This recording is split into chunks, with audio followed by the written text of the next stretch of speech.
अगर सबसे पहले हमने के शुरू कर जाए, हमने के अगर बातचीत कर जाए सिवान लोकसभा सीट पर, तो सिवान लोकसभा में 13 गो उम्मीदवार सारा लोग मिल के रहल है, जौन में एगो नोटा रहल है 14 गो। अब अगर चर्चा कर जाए तो एजा पहले ही हमने के बतौले रह जाए कि लगभग 1 लाख वोट से एजा तीर छाप यानी रमेश कुशवाहा जी के पत्नी विजय लक्ष्मी देवी के विजय श्री हो सकेला। ये बात के लेके तमाम तरह के चर्चा रहे, तमाम लोग कहते रहे कि हिना साहब ए बेरी जीत जाए। हालांकि हिना साहब जी के वोट ए बेरी बहुत अच्छा मिल रहा, हर तबका के वोट, सवर्ण के भी वोट मिल रहा, हर तबका के वोट सिंपैथी वोट कहल जा सकेला कि हिना साहब के मिल रहा। सिंपैथी वोट ए माने में मिल रहा कि पिछला 3 बार से वहाँ के लगातार हारत रही है। मोहम्मद साहबुद्दीन साहब यानी वहाँ के पति लगातार जब जेल में भी रहनी तो वो बेरा भी वहाँ के चुनाव लड़नी लगातार 3 बार परास्त बहनी जो के लेके वहाँ के बड़ी दुखी रहनी है। लेकिन ए बेरी जौन एगो माहौल जौन बन रहा ऊपर तमाम तरह के चर्चा होत रहा, लागत भी रहा, सत्यता भी सामने आवत रहा कि हो न हो ए बेरी हो सकेला कि हिना साहब के सीट निकल जाओ। लेकिन जौन जातिगत आंकड़ा रहा है ए बेरी के अगर भोजपुरी बतकही के फिर एगो बड़ा खुलासा के चर्चा कर जाए, बहुत बड़ा अगर विश्लेषण के अगर खुलासा कहल जाए तो के हम बता दी कि ए बेरी नरेंद्र मोदी जी जौन भारत के यशस्वी प्रधानमंत्री बानी वहाँ के जौन हिंदू मुस्लिम कार्ड रहा वो उतना काम ना कैलसी है।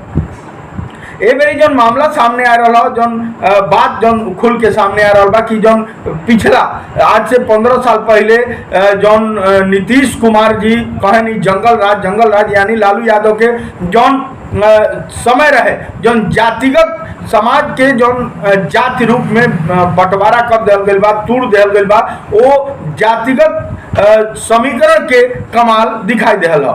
जौन बात सामने आ रहा बा, लोग बता रहा बा, लोग चर्चा कर रहा बा, रिजल्ट भी जौन सामने बा, भोजपुरी बात कही एगो बड़ा विश्लेषण भी प्रस्तुत कैले रहे। वो विश्लेषण के तहत सिवान सामने आई है। एक अलावा महाराजगंज में, हालांकि महाराजगंज में भाजपा के सिग्रीवाल जी, जनार्दन सिंह सिग्रीवाल जी के सीट निकल गई बा। ये बात के तमाम तरह के चर्चा बा। नरेंद्र मोदी जी के साथे जौन वोट बैंक बा, जौन भारत के यशस्वी प्रधानमंत्री बानी वहाँ के साथे जौन वोट बैंक पहले रहा आजो बा, लेकिन कुछ जनाधार खिसकल बा, कुछ जातिगत समीकरण जो सामने आई बा वो बदलल।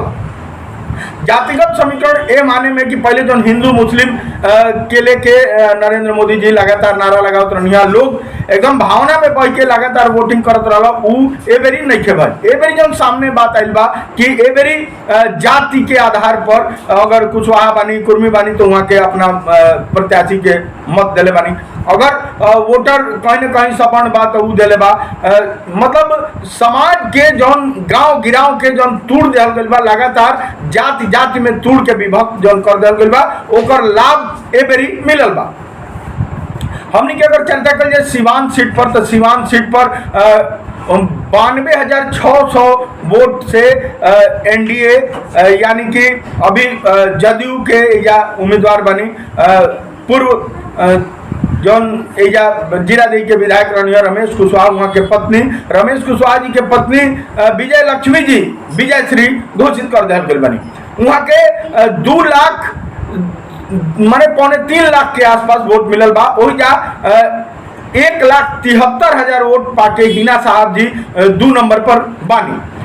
92,600 वोट लेके विजय श्री जदयू के कैंडिडेट यानी विजय लक्ष्मी जी जीत हासिल कर ले बनी।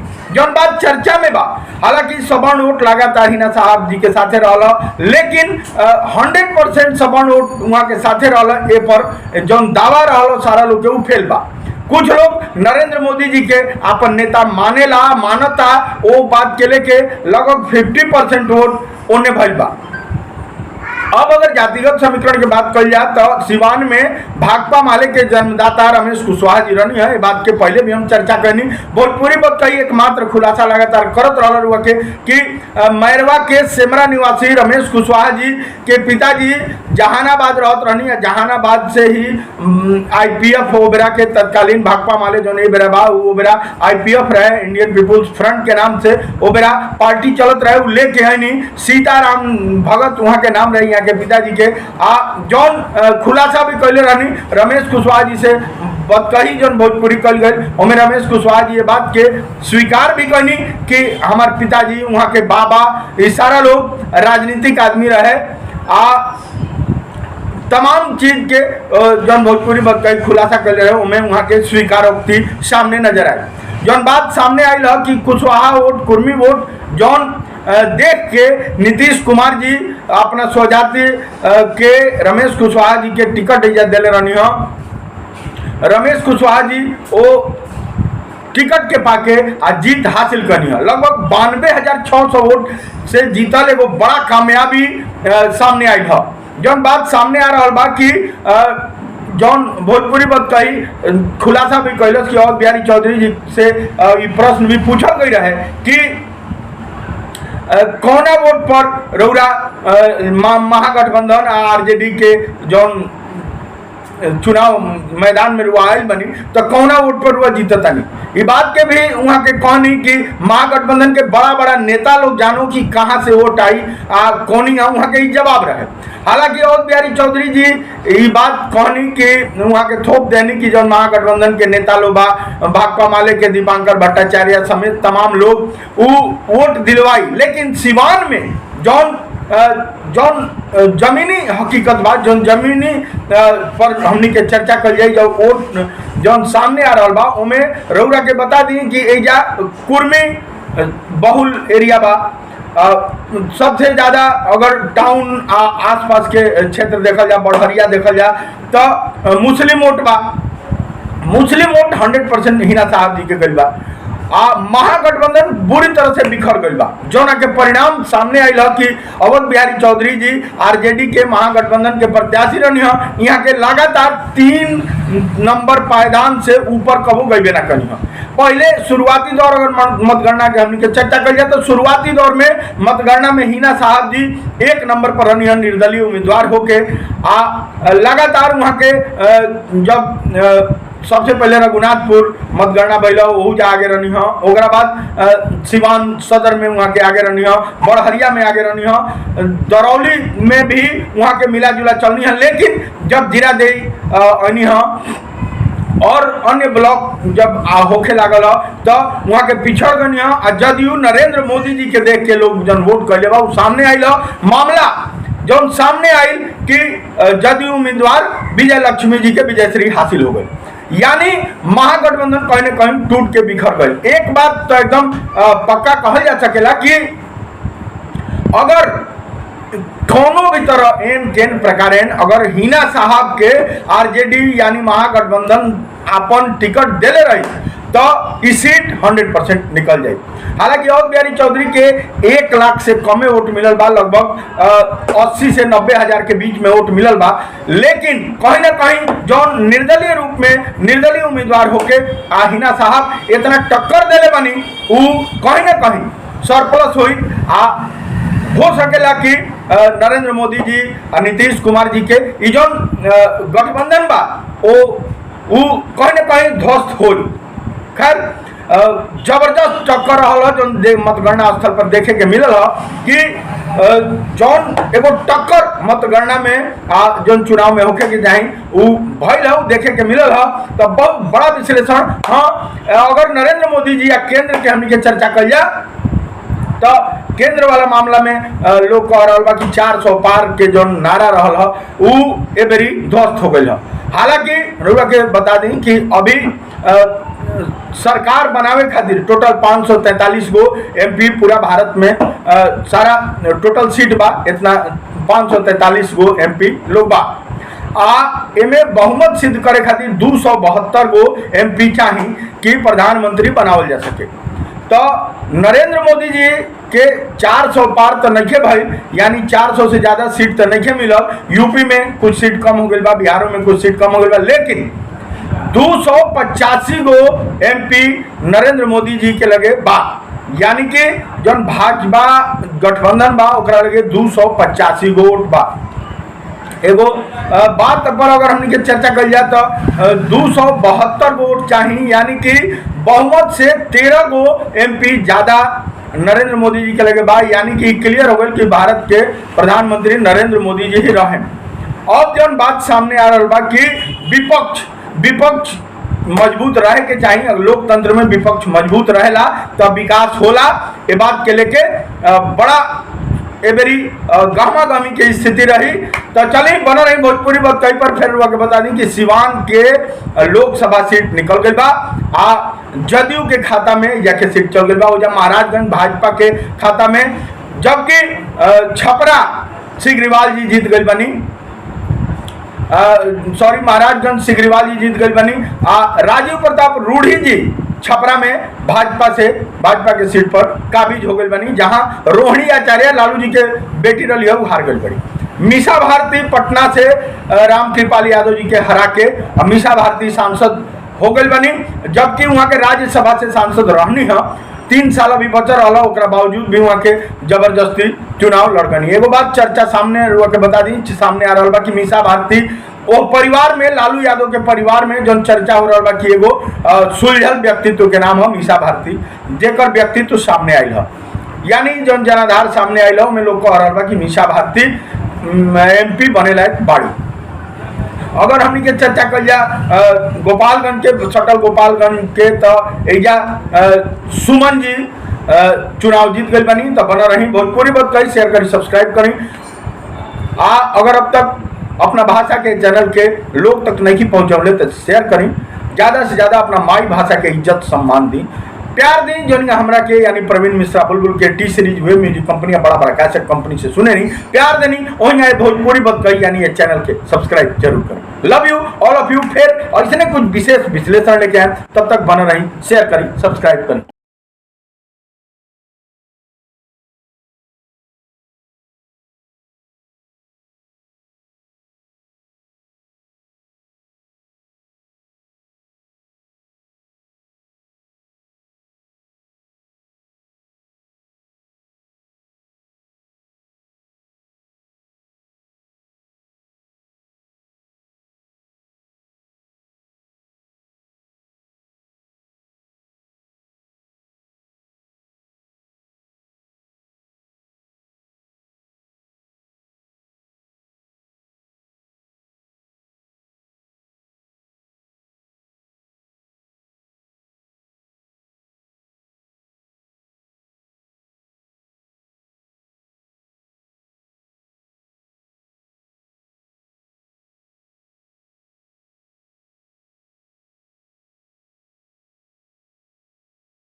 नमस्कार, प्रणाम।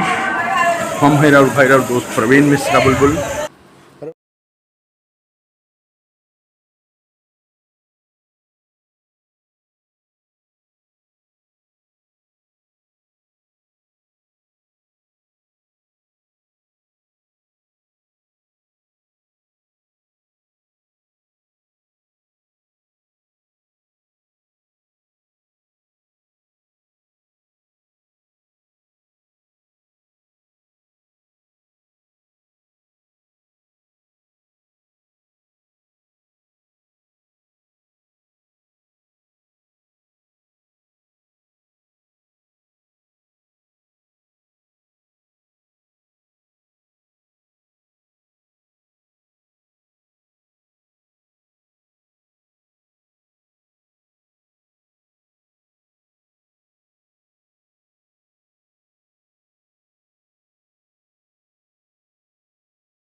27 रूम, 3 बैंक्वेट हॉल, 2 रेस्टोरेंट, यानी सिवान का सबसे बेस्ट और luxury hotel hotel grand Pataliputra का उद्घाटन दरोगा राय कॉलेज सिवान। चलिए छोटे बच्चों के किसी भी तरह के इलाज के लिए पधारें डॉक्टर मंजीत रंजन, और हृदय के किसी भी बीमारी के लिए पधारें डॉक्टर रागिनी सिंह, बढ़हरिया बाईपास सिवान।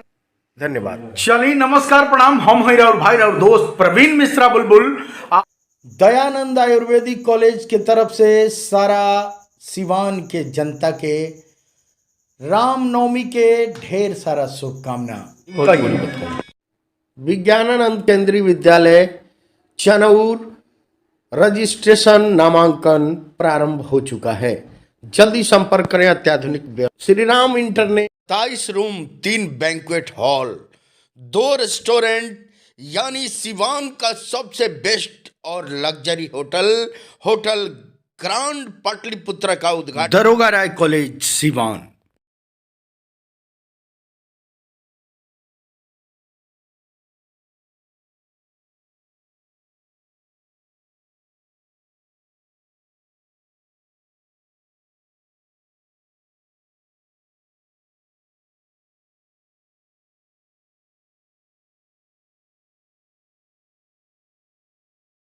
श्री राम इंटरनेट।